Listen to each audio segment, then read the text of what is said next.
Good morning, everyone. My name is Paula Milewska, and I'm a customer success manager at Elsevier. And for today, I prepared for you a webinar all about journals, indexation criteria, and processes in Scopus. So I hope you are energized this morning. You already have your coffee with you because we will spend around 1 hour together to get into the topic.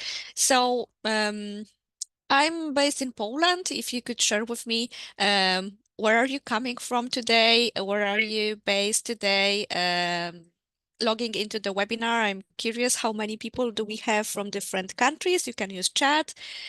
So this way we also will know actually what is the audience here. I hope it will be a little international, multicultural audience together with me today, and I can already see a lot of different countries. Yeah, Hungary, Poland, Serbia, Georgia, Estonia, Romania, Ukraine. Hello, guys. Really nice to see you here. So it's also Bulgaria, Lithuania, and others. So very international community of journal editors, as I believe most of you, journal editorial board members, and any kind of staff that is working on the quality of scientific journals. So happy to see all of you. We have also people from Slovakia, Slovenia. Very nice. And I already know that chat is working very well, so that's also good for me. Okay, so we have a lot of people already here on the webinar, so let us start it. Thank you so much once again for saying hello and welcome. I appreciate. Okay, so few information about the session itself, housekeeping slides. So this session is being recorded. So this is information for you because later on you will be able to watch again the webinar, but also you can share it with your friends. So if you know anyone from your university, from your association, your colleague, your friend, you can easily get the link for the webinar and share with them. It's not a problem. You can also use this link on your institutional channels. So if you want to share with anyone around the university, you can put this on the intranet, on your website, on Facebook page, whatever you are communicating with others. If you found it valuable, I'm recommending to do that because I know that we still need to be confident about how Scopus is indexing journals. This is a very important topic in our region, and we can see more and more journals coming from Central Eastern Europe to Scopus database, and this is very positive trend. So I hope today my webinar will also help you, and it can help your colleagues because of the recording. If you want to ask a question, please use chat. I will try to follow the chat, but it's a lot of people here. So if I will not manage that to answer all of your questions, please don't hesitate to contact me later on as well. It's not a problem for me. I can also contact with you via email and say some additional things. Okay, and yes, you will get the PDF of my presentation later on. I will share with you link to the Researcher Academy portal, which will be also a place to download your certificate of attendance. So later on, well, probably tomorrow, okay? Tomorrow you will receive the email from me with all the information. So you will get email with a link to the recording, link to the Researcher Academy portal where you can find a PDF of my presentation and also opportunity to get a certificate of your attendance in today's session. Okay, and what are we going to discuss today? A short agenda. First of all, introduction to Scopus, very briefly, just to make sure that we all know the information that are very important from Scopus side to deliver good quality, trusted sources on the Scopus database. Then I will go through the Scopus evaluation process and criteria, and this will be like a main part of the presentation with slides. Then we have two other topics, the evaluation and pre-evaluation for you. And also I would like to make sure that we will open Scopus Live, because I would like to show you a few workflows that can be useful even if your journal is not indexed in the Scopus database yet. Okay. So let us start with Scopus introduction. With Scopus introduction, I wanted to highlight that Scopus is here to deliver high quality content. Okay, this is our main goal. This is the goal that we established for the users of Scopus, and this could be different personas, different stakeholders who are using Scopus, and also because of different people are using Scopus, we have a lot of different kind of data collected here. We have also different purposes for using this database. So few information here, like a fundamental information about Scopus. Scopus is containing trusted sources. We want to disseminate information, provide information about curated dataset of scholarly sources.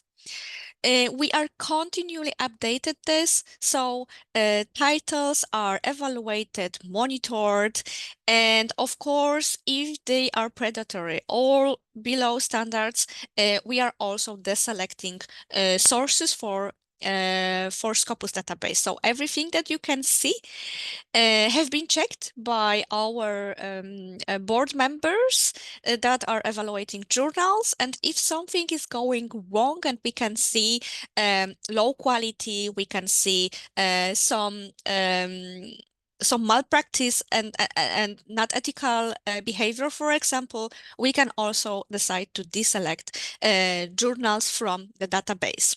And of course, this goes with all of the journals from all around the world. So we have the same criteria for local journals coming from different countries. It doesn't matter who is the publisher. So in other words, Elsevier journal will be evaluated in the same way. We will use the same criteria, the same process as we will use for a journal that is published by local university coming from your country, for example. This the same selection process for everyone, the same criteria are applied for every single title all around the world, no matter who is publishing that, how big is this journal, is it open access or not, it doesn't matter, okay? So this is also very important for us because we want to select trusted journals coming from different publishers and different countries, different regions, because we want to showcase the whole global view of what is going on in the science right now. So this is also very important that Scopus is global database. Okay, so our perspective is to cover everything from all around the world. So you will see on my next slides how many publishers we are covering right now, how many journal titles, and trust me, they are all around the world. You can check it yourself. You can try to find this information yourself and do some kind of analysis, and you will see that not only we have journals coming from all around the world, we have, of course, in these journals authors, very diverse editorial boards, and go on. So we want to make decisions without any bias, and that's important to showcase users of Scopus the whole global view of scholarly output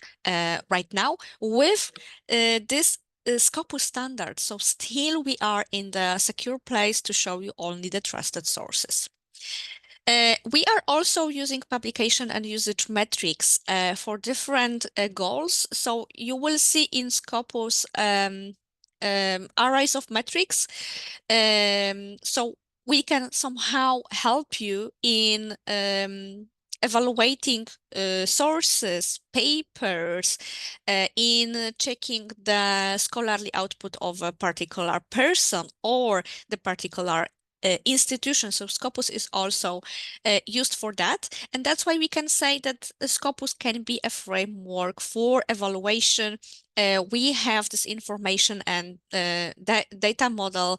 This is bibliographic, abstract, database, also bibliometric database that contains information about citation, that contains different metrics calculated on the fundamentals of publications, citations, different kind of activities that people have with a scientific output. So this is also very important role for Scopus, not only to deliver to you information about trusted sources, but to add added value to that. Okay, so we have this high quality journals listed here. We are ensuring that this is a global view. So you can trust our information, you can use our metrics, you can use Scopus for evaluation and make decision-driven, data-driven decisions. So this is our goal, and that's why we are discussing today about fundamentals of Scopus, because one of the most important part of our work is also selecting those trusted journals, because based on that, we are building up the whole content of the database. So today we will focus on the first two parts of what I said right now. So I will talk more about trusted sources and quality journals in the way that we are trying to show to the public the best outcomes coming from the scientific world. It's very important nowadays to select the right journal, to read, to cite, to be published in this title. So this is very important for many of researchers, for many of authors, especially once we have predatory journals established. We want to make sure that we are making a good decision. We are citing trusted sources. We are using trusted sources, building up our own scholarly output, writing our own publications, and we want to make sure that this investment will be good for us. So we don't want to get in troubles with predatory journals, and this is, I think, more and more important each year. And I'm working with academia for more than 16 years, and you could say that, yeah, 10 years ago we said exactly the same. Yeah, but somehow each year it gets more and more impactful. So if someone will choose a bad journal for example, publishing a good work, the consequences are not nice, not only the monetary cost for author or institution, but most importantly, reputational costs, some negative impact on rankings and go on. So once again, we are trying to avoid that, and Scopus could be one of the source that you can use to double check the journals that you want to use. In our mission, we want to help editors. We want to help increase the visibility of publications. Also, we want to establish the access to the global audience. So we are collecting information about researchers, about experts. It can be used, for example, for peer review programs, for thinking about who could be our next member for the editorial board, for example, who could be interested as an author of our journal. And of course, we are also giving you the tools to monitor competitive publications, competitive journals. You can find benchmark for your own journal. Try to find out what are they doing, how you can compare with that. Maybe you will find information about some good practice. Maybe there will be something inspiring for you as well. So this is something that I feel can be helpful for you. So once again, in the second part of the webinar, I will open Scopus because I would also like to show you some simple workflows for journal editors that can give you this advantage in this competitive competitive environment you're working with. Okay, so I think it's good to understand also the full context that you are working with. So in Scopus right now, we are collecting documents coming from more than 7,000 publishers. And as I said, I will repeat that because this is very important. This is Elsevier as a big global publishing house, but also those are all the small publishing houses, university, press, or publishers that are, for example, associated with scientific association, small institutes. It doesn't matter. The publisher doesn't matter. So we have more than 7,000 different bodies that are publishing journals. And right now, this is around 28,000 serial titles already indexed in Scopus database, and we are not indexing everything. It's not like 100% what is out there, and you know this perfectly well because you yourself are thinking probably, okay, what can I do that my title will be indexed in Scopus database? So this selection is based on our criteria, and I will tell you more about criteria in a moment. But just to show you the big picture here, so 28,000 serial titles coming from more than 7,000 publishers, and we have indexed all, yeah, a lot of documents. So you can see more than 95 million items right now in Scopus. So you can find information about more than 95 million publications coming from all around the world. Based on this data, we are also creating affiliation profiles and author profiles for your advantage to also be able to see what is going on with a particular person and the outcome of one researcher that you want to follow, that you want to see the publications from this person because, for example, this is like a top influencer in your discipline, or you can check information about your postdoc visits, for example, or any kind of collaboration internationally or with different institutions within your country. With affiliation profiles, you can check their data sets about the publications, but also about the topics, about the subject areas most popular within the institution. And if you go a little bit deep dive into the affiliation profiles, you will also find out the people that are standing behind those numbers. So you can start with one university, check the subject area, check the scholarly outcome in particular topic, and then check, okay, who is writing those papers? What kind of authors, what kind of researchers are affiliated with this institution? And this can also help you within different needs that you might have now or in the future. So Scopus is a very big database that can give you a lot of information so that your decisions in the future can be better.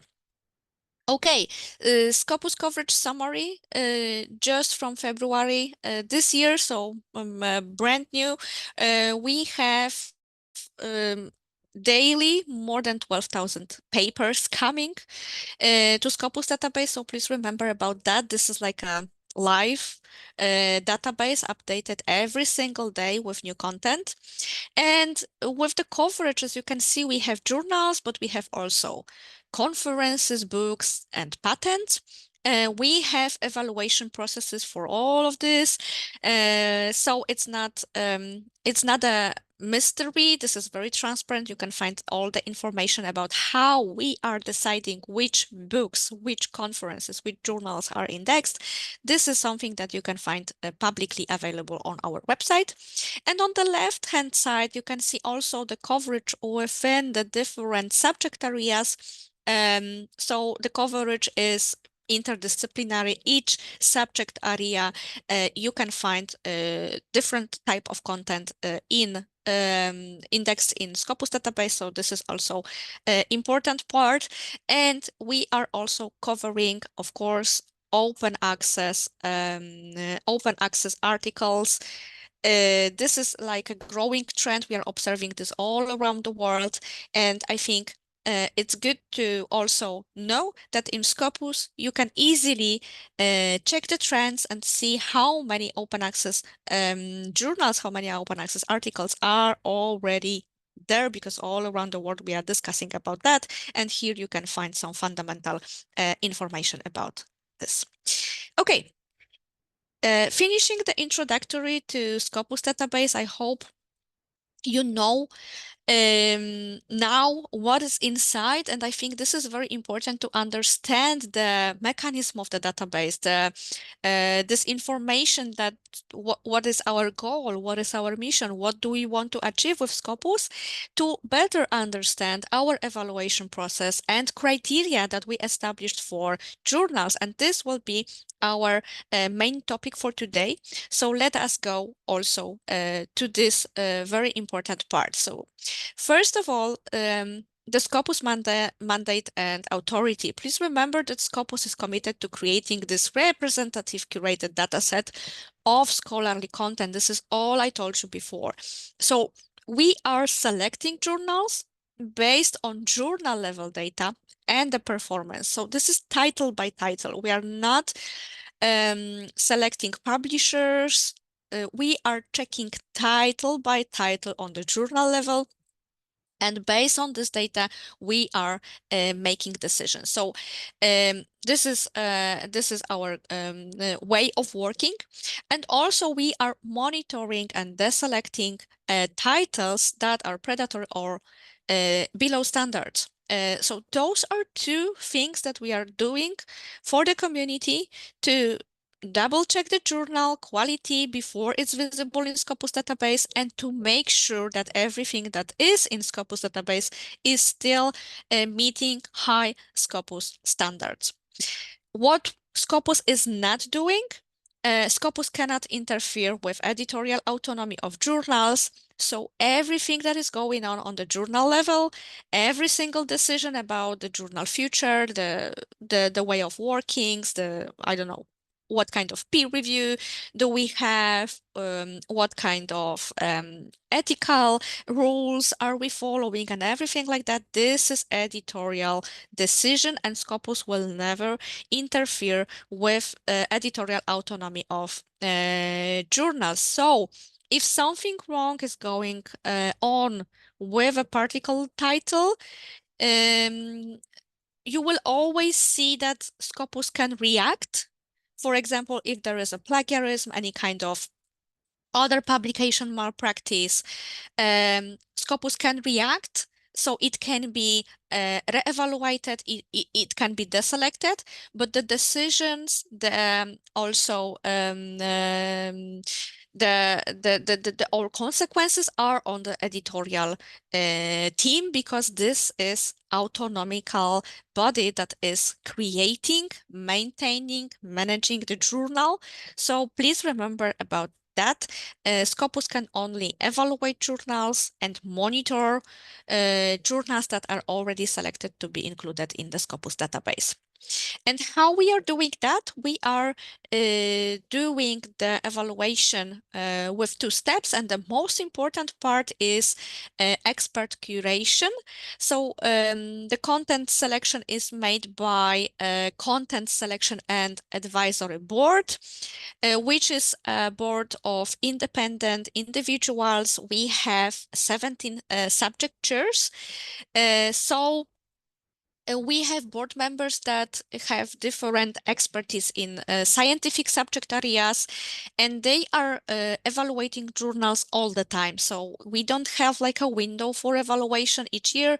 This is like a constantly open process, so you can apply any time in the year to be evaluated for inclusion in Scopus database. And the board members are doing this on a, let's say, daily basis. So once there is a journal that needs to be evaluated, that met the minimum criteria, one subject chair will be delegated to actually evaluate this journal. And of course, it will be based on the subject areas that journal is covering. So if your journal is from life sciences, you will get a subject chair, subject expert connected with life sciences. Okay, so this is how it works. And that's why we are telling you that this is expert curated content selection. This is very important for us. We want this process to be very transparent and to be the process itself. We want this to be high quality, focused criteria, and I will tell you a little bit more on the details in a moment. But before I will go into the details, I want to show you the process itself, which is two steps process for inclusion in Scopus database. So first of all, we have technical criteria, minimum criteria. All the titles should meet all of those criteria, and then they can be considered for Scopus review. Okay, so this is the basic thing. So first of all, peer review, English title, abstract keywords, and regular publication, and also very important point here, publication ethics statement. It used to be also mandatory to have Roman script references. I left this on my slides with this green, gray color here because I know that some of you still remember this mandatory criteria. It's not mandatory anymore, but this is highly recommended still to have Roman script references on the journal. And if the journal meets all of those technical criteria, it is eligible for the review by expert. And expert is evaluating journal using 14 selection criteria in 5 categories. And you can see those categories on my slide. So this is journal policy, quality of content, journal standing, regularity, and online availability. So those are the main points here that the journal will be check if it meets all of those criteria. And once again, this is two-step process. So you need to first have a positive decision on the first step to be eligible to go for the review by content and selection advisory board experts. Okay, so this is how it works. In the practice, we are getting around 3,500 suggestions per year. This is on average, of course, so that many titles are applying to the Scopus that, yeah, we want our journal to be indexed on your database. Then on the second stage, we have this minimum criteria, and around 51% of journals are meeting those minimum criteria right now. This is a big improvement because like 2 years ago it was 39%. So I think it's also good to see that journals are more and more professionalized because those minimum criteria they are mostly technical ones. So it's good to see improvement in this area. Also, in our region in Central Eastern Europe, I can observe that more and more journals are meeting those criteria without any troubles.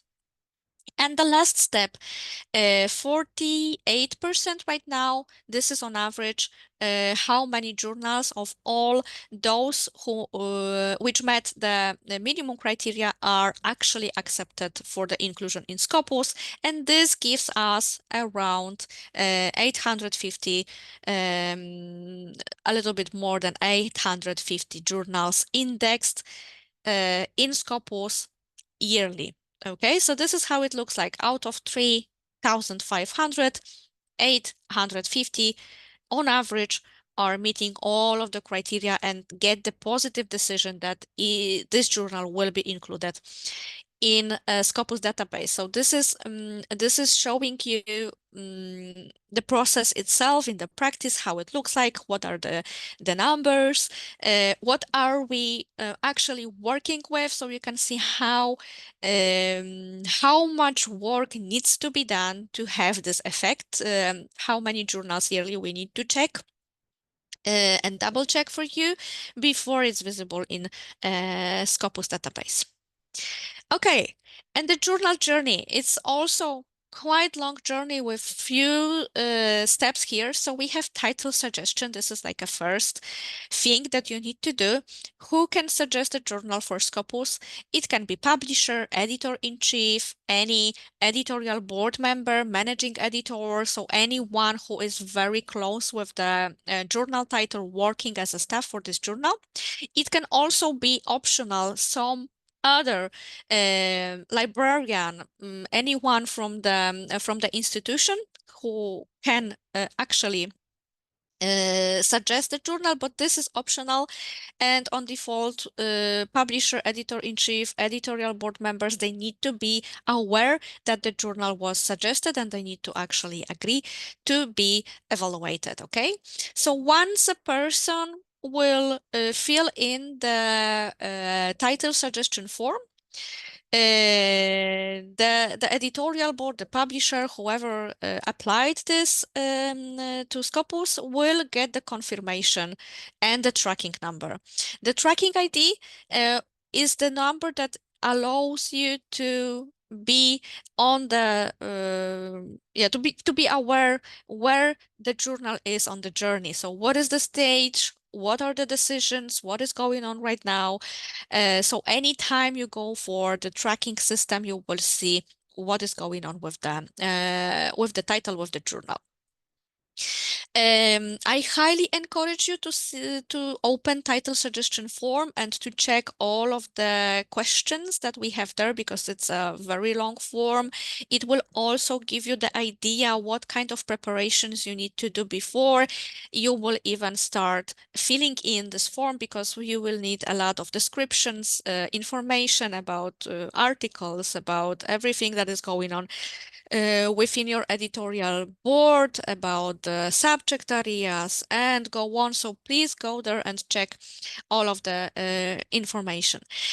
Okay, so newly suggested titles go to the Scopus evaluation team, which is validating the title. So it's the people from this team, they are checking all the minimum criteria and they will give you feedback about that. So on this stage, please remember to be open for communication. You can receive some questions, you can receive some requests to add additional information to showcase something. And it's always good to monitor your tracking system and your email box because sometimes it's like a very easy question that you need to answer or like an additional link that you need to provide to go further within the process. You can finish this title validation two ways, okay? So it can be positive decision. So if the journal meets all of the minimum criteria, it will go for the second step, and this will be review and decision. But also you can get information that your journal is not yet ready, and you will get information why is that, so which criteria were not met this time, and you can improve that in any time and try to go further with the process. So just inform the content team that you improved this part and that you are ready for further evaluation on the minimum criteria level. If you don't meet minimum criteria, you will not get embargo. So this is also important to remember. On this stage, we are validating your journal, and this is only the decision if the journal will go through the review of the board or not. Okay, and if everything is positive here on the stage of title validation, the title is going to be released for review. You will get the subject chair that will review your title, and this, of course, will take some time. If the decision will be positive, you will get feedback, you will get information about yes, your title will be included in Scopus database, and you will get information about the next step. So this will be the agreement that you need to sign with Scopus and different things, technical things, like for example, okay, so from now on, how Scopus will get your content into the database, how we will harvest metadata from your website or from PDFs to feed the Scopus database. Okay, so those kind of things. But if the decision is negative, you will also receive the feedback. It will contain information about improvements that you need to make in the future to be able to request once again the evaluation. And that's when the embargo period comes your way. So if the decision is negative, you will be informed about embargo. It can be 6 months up to 5 years. It depends on the decision of the expert that is evaluating your journal. And it's like thinking of how long the editorial board needs to improve all of those things listed in the feedback. So you will get information that will contain uh, all of the advantages of your journal. So what was good already in place, but also you will get information what was not good enough and what to work on in future to be able to ask Scopus for next evaluation in after the embargo period. So if you ever get the rejection from Scopus, I'm quite sure that some of you already went through this process and you get some rejections. So if you are applying for the second time for Scopus, please remember to include the letter. And in the letter, you need to actually address all of the concerns that the expert had in the previous evaluation. This is like another additional thing that you need to do if you are applying for the second time, third time, and go on. So just make sure that you will describe what was done before the second submission, what was done by the editorial board, how the journal improved, what kind of processes were improved, what are the results, the outcomes, and go on. So this is very important to remember about that. Okay, so before suggesting a serial title, first of all, we need to know that it's not already indexed. Hopefully, editorial boards are knowing that perfectly well. So you can also check which kind of which journals titles are already indexed. So we have this journal list that you can download. You can also check it in Scopus, just opening the tab called Sources. We have the board statement. This is a general introduction to Scopus and the work of the content selection advisory board. Good to read this document before you will apply for Scopus indexation.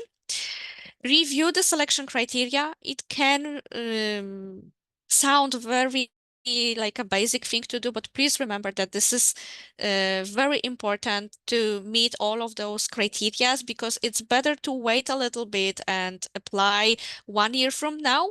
Once you are sure that you are meeting the criteria, then apply now and get 2 years embargo. Yeah, it doesn't make any sense for you. So please make this decision being very aware of where your journal is, how advanced you are, and which criteria you are actually meeting. Maybe there is a room for improvement before you will apply for Scopus.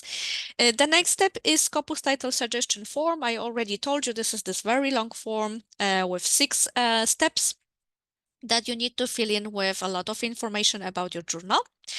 And we have also FAQ for content selection processes. Once again, it's good to read this FAQ before you will apply for Scopus.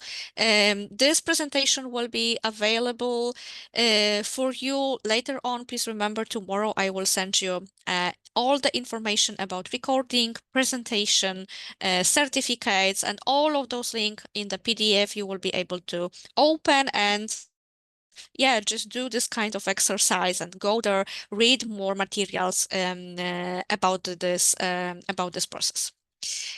Okay, so to be considered for review, like I told you, first of all, you need to meet the minimum criteria. You already know the minimum criteria, but let us talk a little bit more about each of those, okay? So a peer review, please remember that this is the criterion that is telling, okay, the journal needs to be peer reviewed, and that's it. So which process you choose for your journal, if this will be single blind, double blind, something else, open review, it's up to you. It's always your decision, but please be aware that this needs to be defined very well. We need to be able to find details on what kind of peer review are you doing for your authors, what are the processes, who are the reviewers, how are you choosing the reviewers, and go on. So be the most transparent about it. Get a lot of information to the public. Please just describe this process very clearly on your website, and it needs to be consistent, okay? Then we have English title abstract keywords. This is very technical part, but very important because Scopus is for global audience, as we talk about it at the beginning of the webinar. So English is crucial here. You don't need to publish in English. The content of articles can be in different languages. We are covering more than 40 different languages right now on the level of the content, but please remember that English is mandatory on the level of title, abstract, keywords, also affiliation of the authors and authors in Roman script. This is something that you need to meet once you are applying for Scopus. The next part is regular publication. So you need to be published on a regular basis and also have the ISSN number. It needs to be registered within ISSN International Center. One more comment from me here. Please make sure that all the information in the ISSN International Center are updated, because sometimes we can see that journals are changing something. Like, I don't know, you are adding a second variant of your title, or you are changing the regularity. It used to be annual, now it's semi-annual. So all of those information needs to be the same on your website and also registered in ISSN International Center. So just double check if everything there is okay. It can be also information about the publisher. Once from a time, journals are changing publishers. Just make sure that all the information is everywhere the same. With Roman script, like I said, this is recommended right now, but if you can deliver that, it's good to think about it. So it's there is now we don't have like one procedure that you should follow. It's up to you. It's your decision how you will deliver this Roman script references. It can be translated, it can be transliterated. It's always up to you how you are doing that, but this is still recommended for journals. It's not mandatory, but it's recommended. And of course, publication ethics statement. This is now very carefully checked. We have on our website, you can find also the guidelines for ethical statements, and I highly recommend you to read those documents carefully, because the most journals I can see that they are getting negative decision right now after the first step, the checking the minimum criteria, are with yeah, that they are not meeting the ethical criteria here. So please just double check if your publishing ethics contains every single information that is needed, with responsibilities, rights of editors, reviewers, authors, and go on. Describe all the consequences which may be drawn if misconduct is detected. So all the processes very transparently. This should be longer document, and it should be on the website itself. It cannot be something that is attached. It cannot be a PDF that you need to download or any kind of document that you need to download. It needs to be on the content of the web page, as well as peer review, as well as all the crucial information about your journal.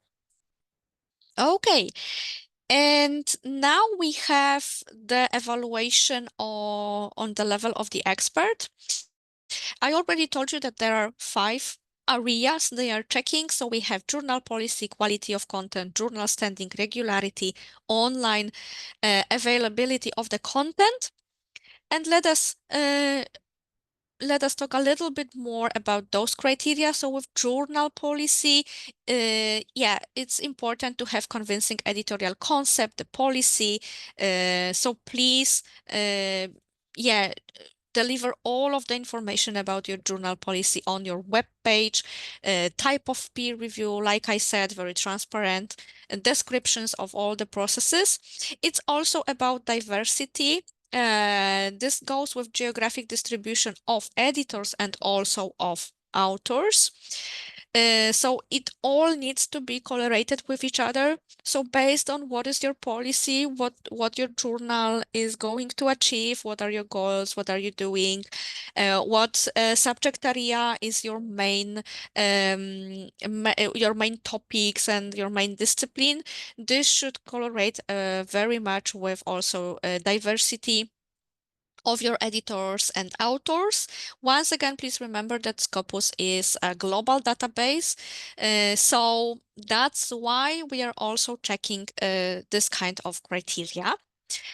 Then we have the quality of content. And with this criterion, please remember that during the suggesting the journal for Scopus indexation, you will need to upload PDFs of the content of your journal. It's very important for you to also prepare those files before you will sit down and fill in the suggestion form. You can upload up to 9 papers, recent papers, or 2 issues, as I remember. So just double check, because sometimes those criteria are changing, but definitely there will be also input from your end with PDFs that contains articles coming from your journal. So this will be also evaluated by the expert. Please be sure that your academic contribution to the field is significant.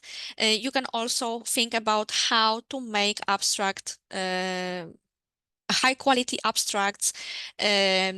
The expert will also check your aims and scope and how this is correlated with the content of your journal and readability of articles. So those quality of content criteria are very important. This is like the heart of the evaluation, because yeah, it's the most important part when the journal needs to meet the high quality content criteria to be indexed on Scopus.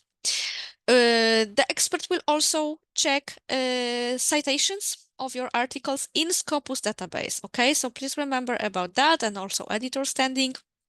So please remember that once you want to apply for Scopus database, for inclusion in Scopus database, you need to be aware of the context of Scopus database, because the experts will use Scopus to check information coming from your journal.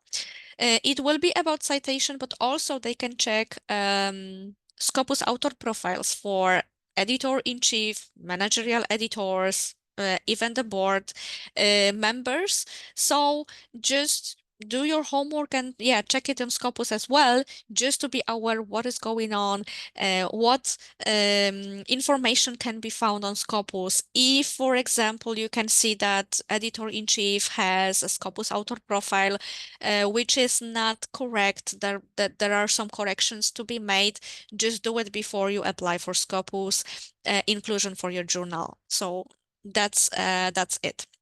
The regularity is very simple and straightforward. There should be no delays or interruptions in the publication schedule. You are responsible for publication schedule as editorial staff. So once you have a schedule, you planned a schedule for publishing your journal, you just need to follow that and that's it, with no delays. This is very important, and Scopus will check on that. What schedule is published on your website, and yeah, if your quarterly journals, they will make sure if there is actually four issues yearly and when are they published. And the online availability, so content needs to be available online.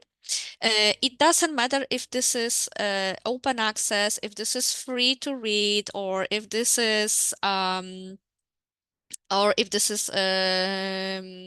something that needs to be paid by readers with subscription model. It doesn't matter. The content needs to be online. So Scopus will also link to the full text of your publication. Once you will be included in Scopus, we will show the metadata. So this will be like in abstract database. This will be title, abstract, keywords, some additional bibliographic and bibliometric data, some added value, like I said, with bibliometric. But there will be also always the link to the content where the content is available for you online. You need to have English language journal homepage. This is also very important criteria. And please remember that if you are having a multi-language website, this is perfectly good. But please remember to have the same content in all languages. Yeah, so if you have a long description of peer review in your local language, please have the same long description translated into English. The quality of the homepage also will be checked. This is mostly to meet the criteria because we want the global community to be able to find information about your journal. If anyone would like to become author for your journal or reviewer or cooperate with you in any kind of way, the quality of the journal webpage is very important here. Um, Once again, we have more information about everything I'm talking today on our website. So once again, I want to encourage you to, after the webinar, go there and check more FAQs, documents coming from our board, coming from our experts, just to be aware of everything that is important for you as a journal editor. Okay, and please remember that, yeah, it's a success to get into the Scopus, to be indexed on the database, but this is just the first step with Scopus, and later on you need to constantly meet all of those criteria I'm talking about, okay?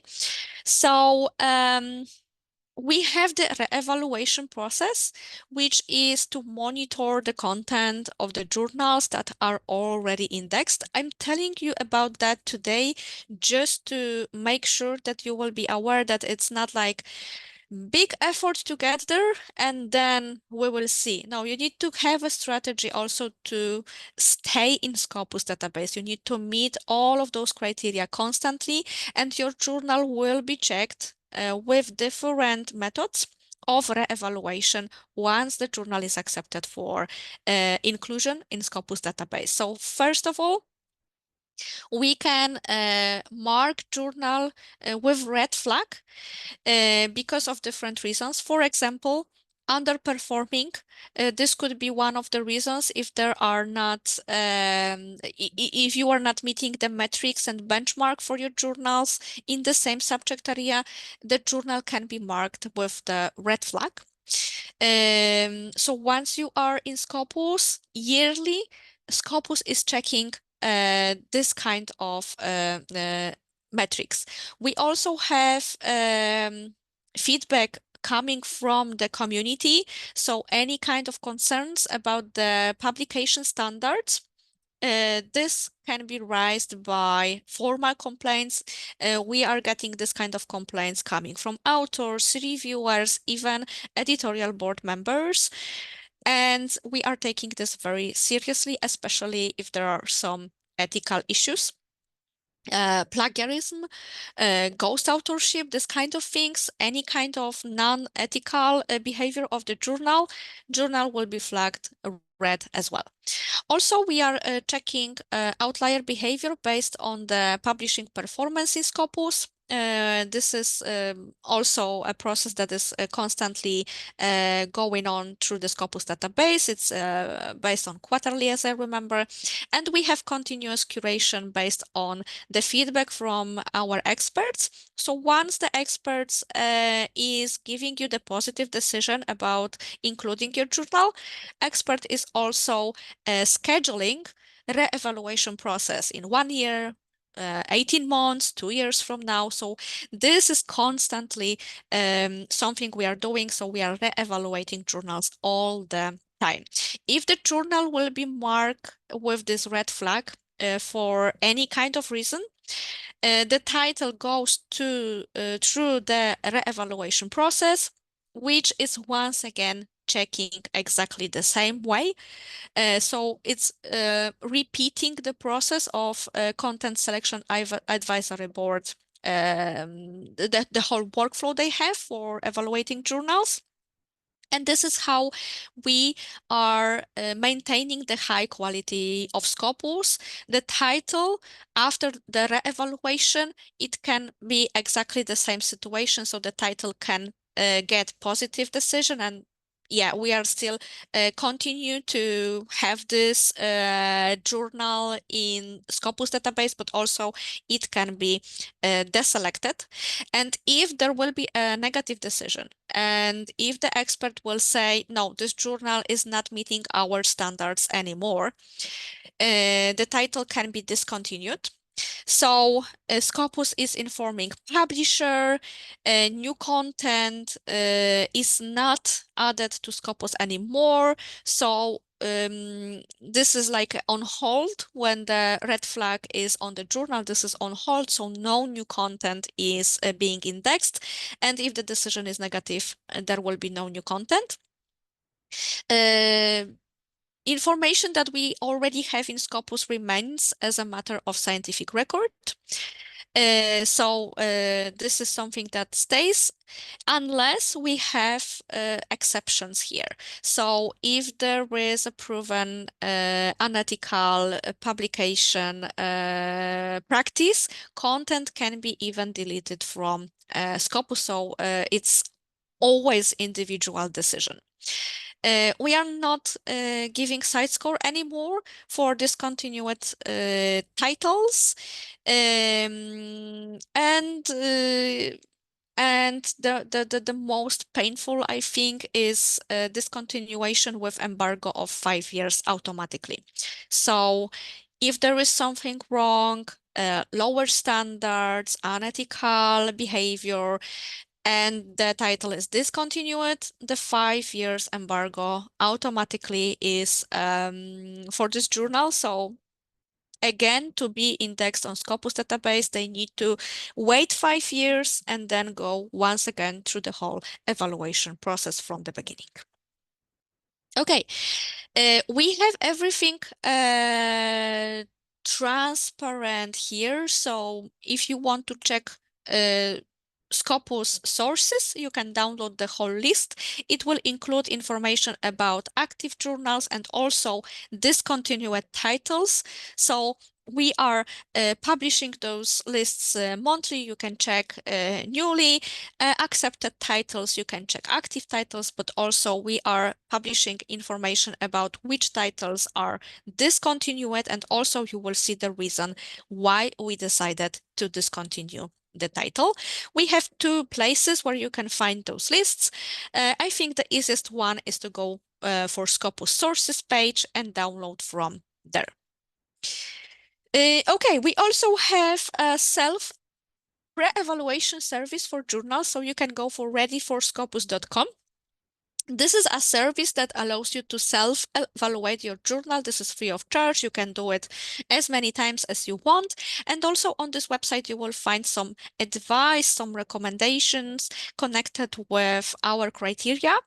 It's basically about the step when you are thinking about, yeah, I want to suggest my title to Scopus. And the next step is let me check if my journal is meeting all of the criteria. So if you go for readyforscopus.com, you will see a checklist and all of the criteria are listed there. You can check if you are ready for Scopus or not. And there will be also, as I said, additional information, some short notes and advice. What can you do to improve some of the aspects of your title, what to develop further before you will go for Scopus, before you will say, yes, today I'm sure I'm ready for Scopus, so this is something that you can go. Okay. Oh, sorry, let us go now to Scopus. But before I will open Scopus, let me check the chat because I saw few questions there. So let me take a look.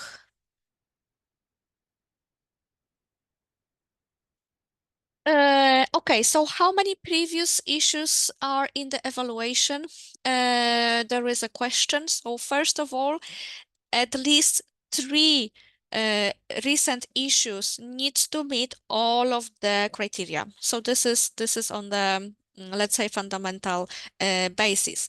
But we also have this condition that the journal needs to be at least 2 years old, which will be impossible to meet both of those criteria for annual journals because we need to have three issues at least meeting the criteria and existing for at least 2 years. So this will be a little bit different with different titles based on the regularity.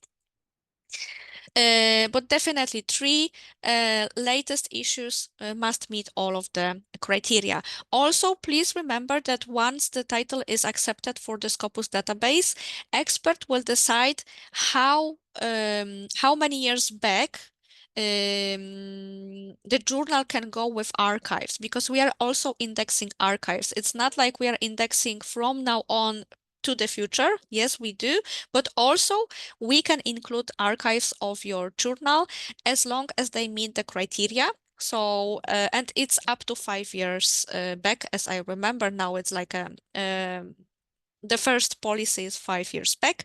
Of course, once again, this is individual decision on the title level. Okay, so this is it. Um, I hope I answered the question. What kind of articles you are uploading during the suggestion? You can upload 9 recent articles or 2 full issues, last issues. It's up to you because sometimes we can see a lot of editors are deciding to go with articles in press online first. So you don't have like a full issue yet, but you already have the newest content published on your website. So it's always your decision which way you want to showcase the articles. But in any case, please remember that your content is out there online and the expert can check the PDFs that you uploaded, but also if you have open archives, and I'm quite sure all of you have some kind of archives available on your website, please remember that it can also be like that the expert will go through your website and check the content even elder. We don't have any criteria connected with other databases, so it doesn't matter if your journal is already indexed somewhere else. We are asking a question about that. So, for example, you can list DOI or any other database that already is containing information about your journal, but this is not a criterion, okay? It's not mandatory.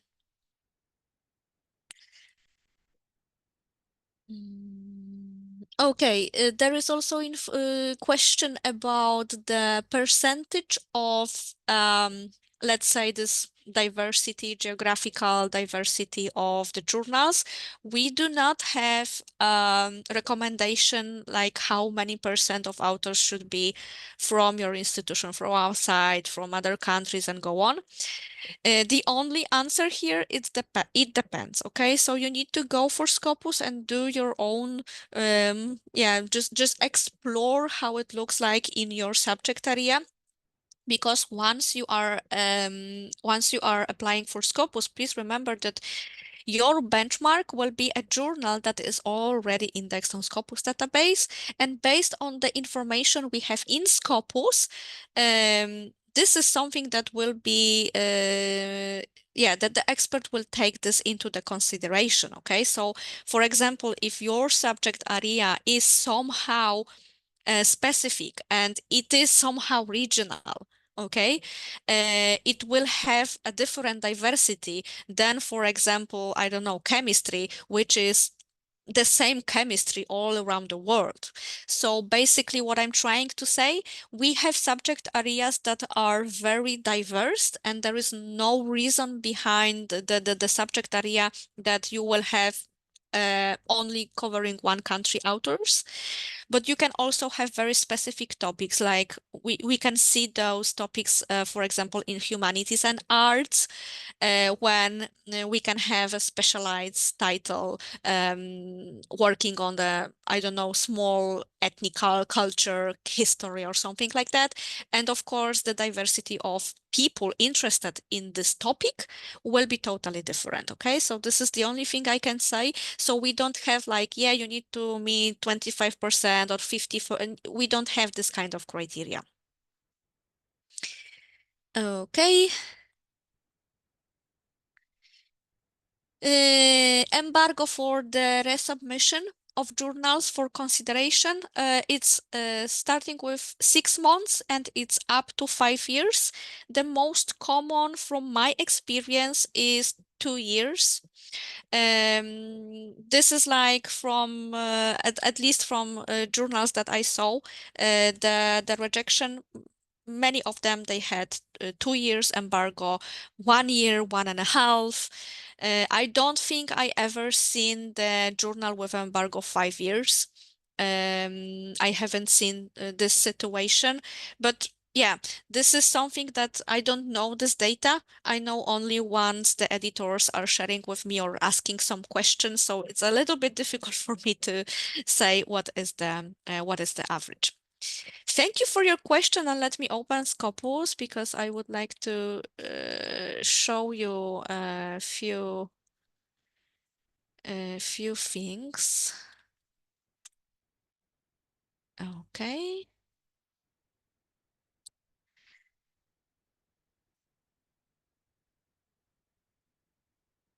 Okay, I hope you can see. You can see Zoom right now.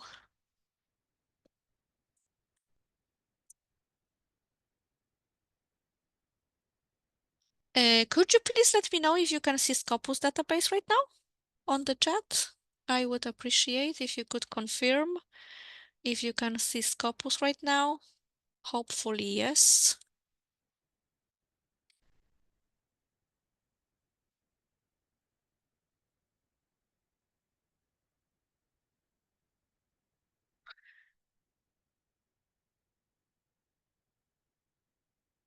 Yes. Okay, great. Thank you so much. So I will enlarge it. Okay, so let us all go through some Scopus ideas of what you can do, even if your journal is not indexed yet. So this is my goal for today. So please remember that even if your journal is not indexed yet, you can go to Scopus and do some exercises just to understand the context of the database that you are applying for. So it's important that for example, you understand the content. I hope that after the webinar, it's better understanding than before the webinar. So first of all, as a journal editor, you can have this idea to check other journals that are already indexed, for example, in your own subject area. Yeah, this could be like a good exercise to do. So to do that, go to sources here at the top at the menu. And if you click on sources, you will see the whole page containing information about all of our sources. So from here, you can see we have 45,000, more than 45,000 results right now. Why is that? Because I told you earlier that we have 28,000 journals, and this is like a true information, but please remember that we have active journals, and this 28,000 active journals, but we also have some historical data about journals that were indexed in the past. Maybe they don't publish anymore. We have journals that changed the titles, merged with other journal, and of course we have some discontinued titles as well. And also, this is for all the sources. So this number also contains other titles, and you can see here the source type is journal, book series, conference, proceedings, and the trade publication. So if you want to check journals only, it's very easy just to click on the source type. But first, I would like to show you what to do. So you can go, okay, if you know the journal that is indexed in Scopus already, and you know that this is somehow a good benchmark for you, you can go with title and check this journal. How is it visible on Scopus? What is the coverage? What kind of metrics they have? What is the site score? What is the trend for the journal? Who is publishing there, and go on. But if you don't know those titles, you can also try to figure it out yourself. So you can go through the subject area. And once you will click here on the subject area and start to analyze this, you can see that there is a lot of subject areas here. So you can go through this and just try to find something that is relevant for you. You can also try to type something and see if there is something relevant for you. So for example, we can see that, yeah, we have a material sciences here. So yeah, if my journal is within this subject area, my topic is material sciences, I want to check it. Let's say I will go with general material sciences. I click apply. Okay, I have 700 results, but one more click, I want to go with journal only, apply, and now I will have, yeah, 600 results for journals indexed within the general materials science category. And one more comment here, the journal can have more than one category. This is very important to understand, and that's why, for example, on the second place here, you can see the journal with many mechanical engineering. And then we have another one, okay? But all of those journals, they are indexed within general materials sciences as well, because this is the category you chose for the journal. So we have here a ranking list already, okay? So please remember that once you're opening the sources, on the top, you will have the most impactful, well-performing journals based on the site score metric. So we can see that we have Progress in Material Sciences at the first position, then we have Nature Materials, and then some other journals, and go on, okay? Scopus will always give you more information about it. So we have site score. This is only the number. So if you don't understand the site score yet, it can be just, okay, this is 67.5. If this is a good number or not, this is high or this is low. It depends on the discipline. So please remember to correctly understand the metrics and use it responsibly in the responsible way. Okay, so additional information that you can get here is that this journal is placed on the first position out of 453 titles. So yeah, it means that this is, yeah, very, very good journal with yeah, highly influential, prestigious, and go on. You have also information here about how many citations they gained last 4 years, for how many publications published. So you can see, okay, they have published 255 papers, and those papers were cited more than 17,000 times. So this is information for you, and based on that information, we calculated CiteScore metric. The next information is a very good information, especially for authors. It means what is the percentage of cited papers coming from this journal. So in this journal, 98% of papers are being cited. Very good information for authors. And if you click on the right, you will get additional information about other metrics and the publisher. So for example, we can see Elsevier Springer annual reviews. Then we have some other big companies, but also we have American Chemical Society, Royal Society of Chemistry, and go on. And the top of the list, no matter which subject area you will choose, probably will look similar, because we will have the big, well-established journals, well-developing journals coming from probably big publishing global companies like Elsevier. But also please remember that once you will get into the details, you will find also other publishers on the next pages, okay? And of course, depends on what is your journal about. If it's a small journal or a big journal, maybe it doesn't make any sense to compare yourself with Nature, because you are publishing I don't know, 20 papers per year, and it doesn't make any sense to compare with those big journals. Then it's your decision, of course, how to approach that and how to find journals that can be a good benchmark for you. Maybe there will not be in the first quartile, because you are just at the beginning of this journey. Okay, you want to take this step, you want to go into the Scopus database, you want to showcase your outcomes, and then get the benefits of being indexed in Scopus as well. But this is the first step for you, so maybe you could check third and fourth quartile at the beginning, and not to compare yourself with a journal that it doesn't make any sense, because you are not on this level of the development. Maybe you will never be similar to I don't know, the Lancet, Nature, and the biggest titles on the scientific world. Okay, so just be reasonable about that. Once you will see the journal, you can click on the title, and you will get more information about this title coming from Scopus. So all the basic information about it, with ISSN numbers, with coverage years. For example, you can see here that this journal had different title in the past. So we also have this archive record for the previous title.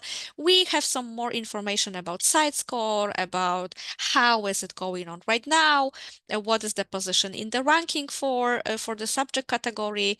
And of course, you have this two very important buttons, so you can view all documents, which is a good strategy if you want to see what is exactly the content of the journal. Can you actually compare with this journal based on the papers they are publishing?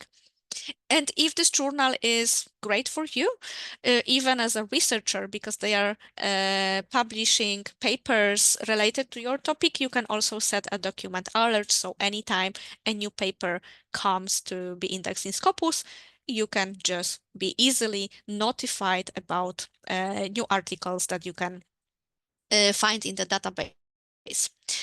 What else you can do from here is to check the CiteScore rank and trend, which is very nice, because from here you can see the whole ranking list. So the whole 453 journals indexed within the category we have right here. So the general material sciences, and also on the right hand, you can see the trend. Okay, so you can see the CiteScore trend and also the percentile in the category for this journal. Very stable percentile, a little bit lower side score value in 2022, but probably it's good to observe what is going on right now with this journal. And from here, it's very easy to navigate and to find another journals that could be interesting for you.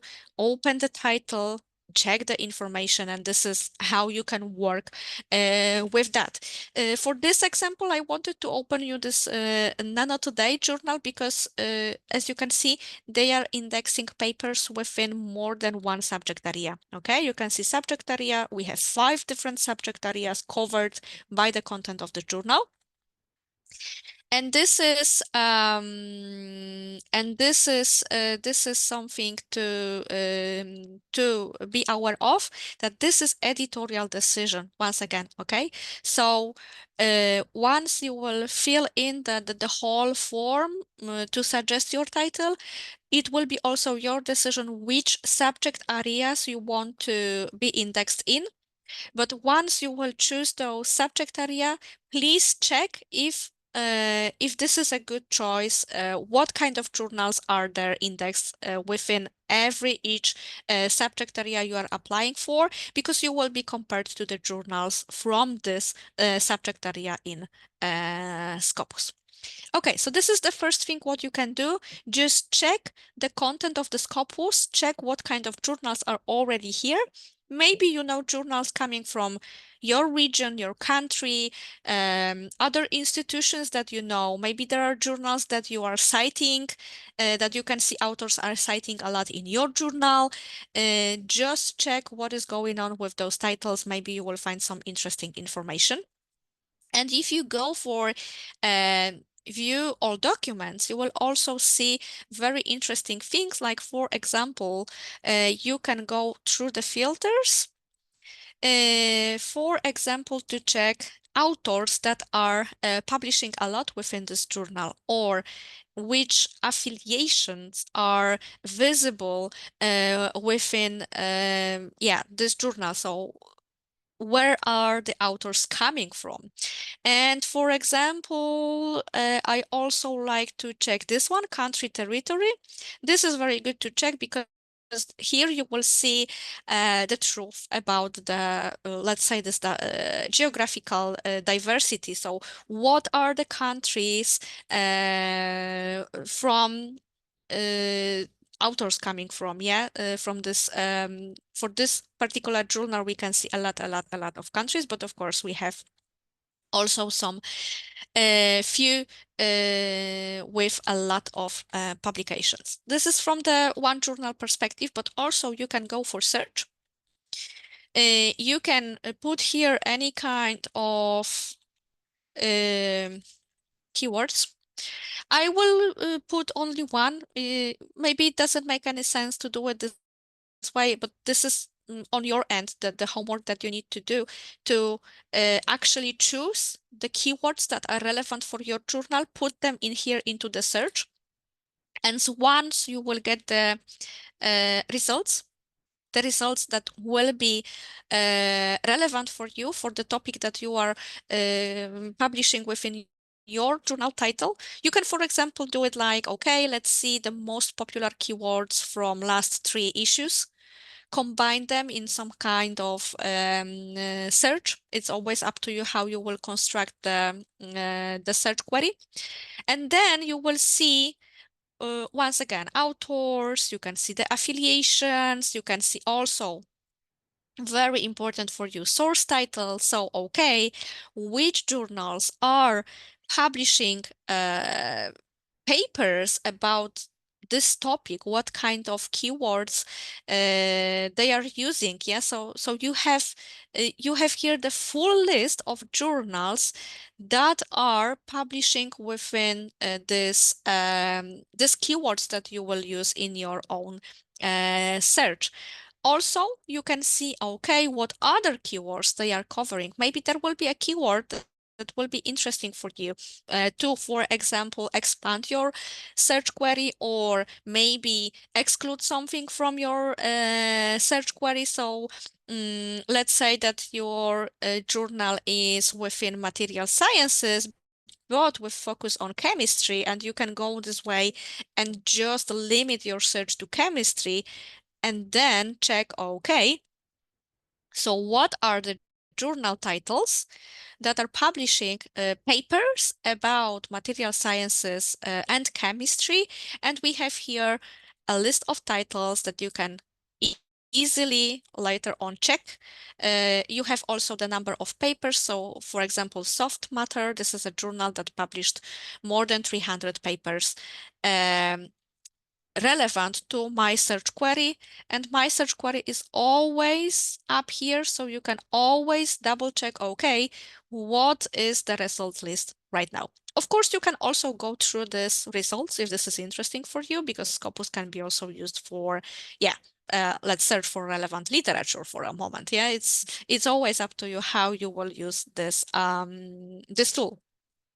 Okay, and one last thing for today.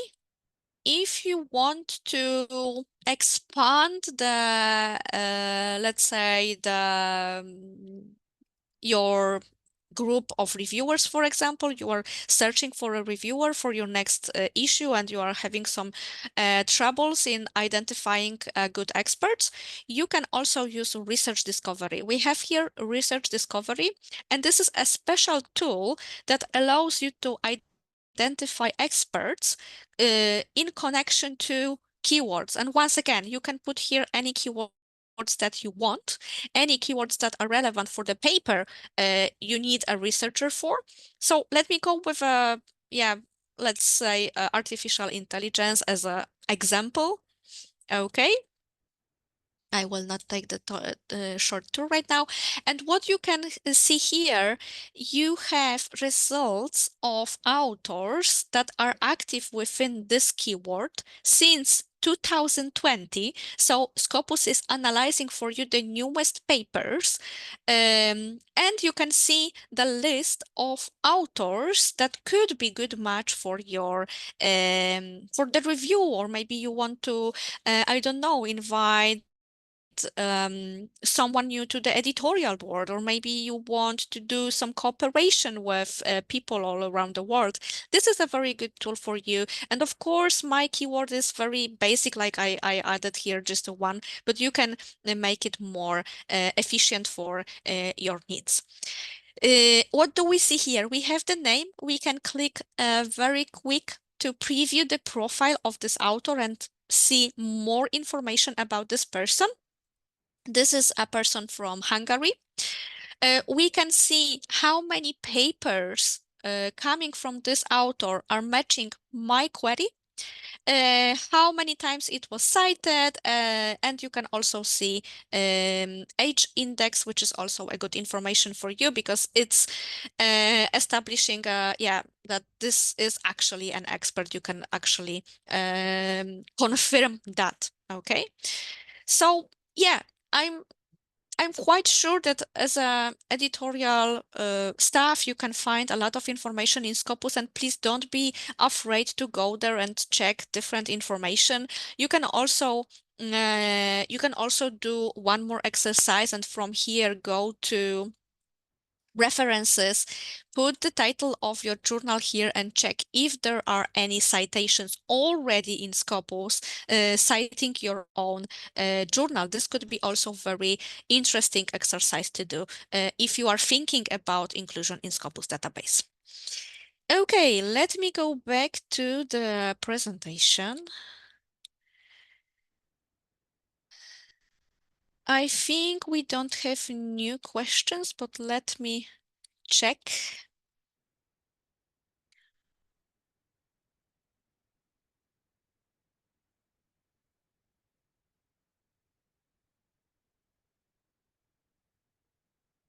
Okay, we have a question about what are the next steps after the journal fulfills the minimum criteria but is not accepted by the expert.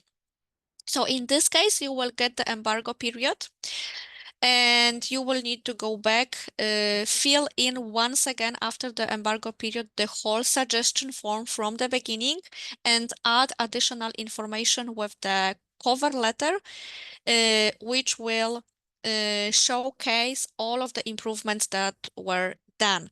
So there is, yeah, you need to go through the whole process once again. But probably if you met the minimum criteria at the first time, you will still meet those criteria at the second time. But please remember that sometimes Scopus is changing criteria, adding something. So it's always good to double check the criteria, what is updated. If you are not 100% sure if you understand everything correctly, there is also a public email address to the content evaluation team on Scopus, and you can ask them any kind of questions that you need to ask before submitting for the second time for inclusion in Scopus. Maria is asking about any special software. Uh, no, we don't have any special software in our criteria. It's always up to you how you are managing the paper submissions and the communication with authors. We are not checking this, so it's up to you what kind of software you are using. For Scopus, the most important from here would be that your software that you are using is actually producing good quality metadata, because this is something that Scopus will focus on later on while you will be indexed. So please remember to have the OI numbers, to have all the metadata in place, both on the level of HTML on your website and also on the level of the PDF of the publication, if you are publishing also within the PDF format. So this is something very important. And Scopus will harvest metadata from your journal in different way. It can be automatic, just harvesting data from your website, but it is also possible that you will upload PDFs on the FTP server. We have several ways of harvesting the content, so this is a decision to be made after acceptance for Scopus. There will be a questionnaire with some questions for you, and there will be, like I said, the agreement that needs to be signed between your journal and Elsevier, so that we are all on the same page on what can Scopus do, that you allow to harvest data from your web page and go on. Okay, so this is how it looks like. Okay. Okay. I need to finish the webinar because I have the second one in Polish in a few minutes. So I hope I answered most of the questions. Maybe one more I can see just now about the plagiarism software. Well, it's not mandatory, but from my experience, I can say that more and more journals have the plagiarism software. Just because the issue of paper mills and all the fake papers that can go your way and all the papers created in an unethical way. So it's good practice to have plagiarism software. You can read more about that in the part about ethic and ethical concerns. Okay. Okay. Thank you so much for listening, and I promised you the certificate, so let me quickly also show you the QR code. If you want to do it right away, you can scan the QR code and then put in the workshop code after you will fill in the short survey for me. But also, please remember, I will send this information for you via email tomorrow. You will receive recording, PDF of my presentation, and information about how to get a certificate. So tomorrow, please expect email coming from me to all of the registrants of this webinar. Hopefully this was useful for you, and thank you very much for staying with me for more than 1 hour. I hope that you will also go to Scopus and check those workflows I showed you today. Thank you once again, and see you later on other webinars. Bye bye.